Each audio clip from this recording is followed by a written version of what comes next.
If you have an idea that you genuinely think is good, don't let some idiot talk you out of it.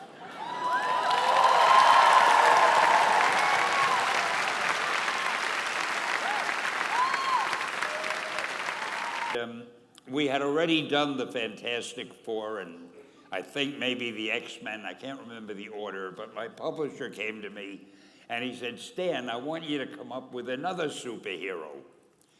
So I said, okay, went home, and when my publisher said do something, I'd better do it because I wanted to keep my job. I thought, what can I come up with now? And the most important thing in a superhero at first is the superpower. Once you get that, everything else comes along. So I thought, what power will I give a new guy? And I saw a fly crawling on the wall. And I said, hey, if I could get a superhero that could stick to walls and crawl on them, man, that would be cool. And no, I'm lying to you.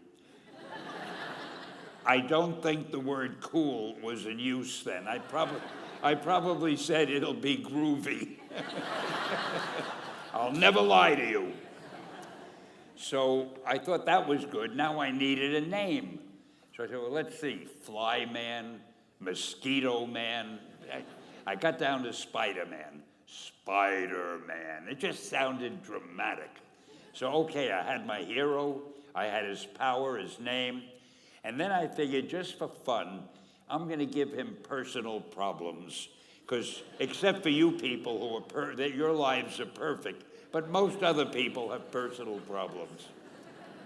And then I thought I'd make him a teenager, because there were no teenage superheroes that I knew of at the time.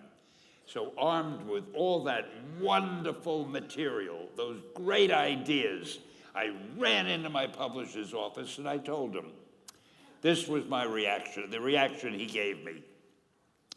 Stan, that is the worst idea I have ever heard.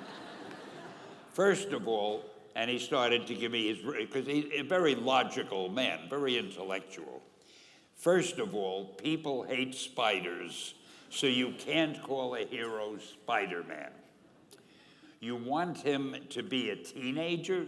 Teenagers can only be sidekicks. And you want him to have personal problems? Stan, don't you know what a superhero is? They don't have personal problems.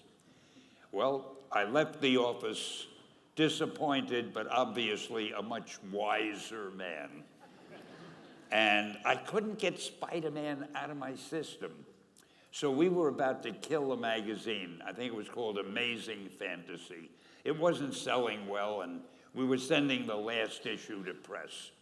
When you do the last issue of a magazine, nobody cares what you put in it because the book is dying. Just to get it out of my system, I put Spider-Man in Amazing Fantasy, featured him on the cover, forgot about it. A month later, all the sales figures came in. My publisher came racing into my office. Stan, you remember that character we both loved so much, Spider-Man?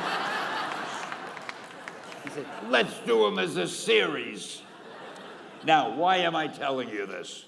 Besides the fact that I have to kill a little time.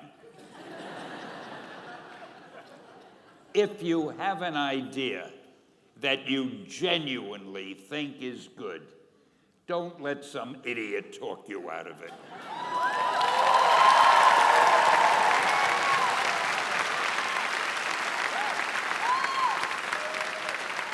Now, that doesn't mean that every wild notion you come up with is going to be genius, but if there is something that you feel is good, something you want to do, something that means something to you, try to do it.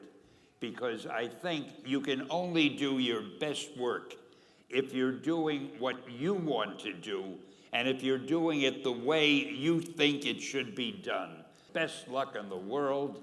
Just do your thing, do it as well as you, that's the important thing. Don't shirk. Whatever you do, give it your best shot. You'll be glad you did. Excelsior!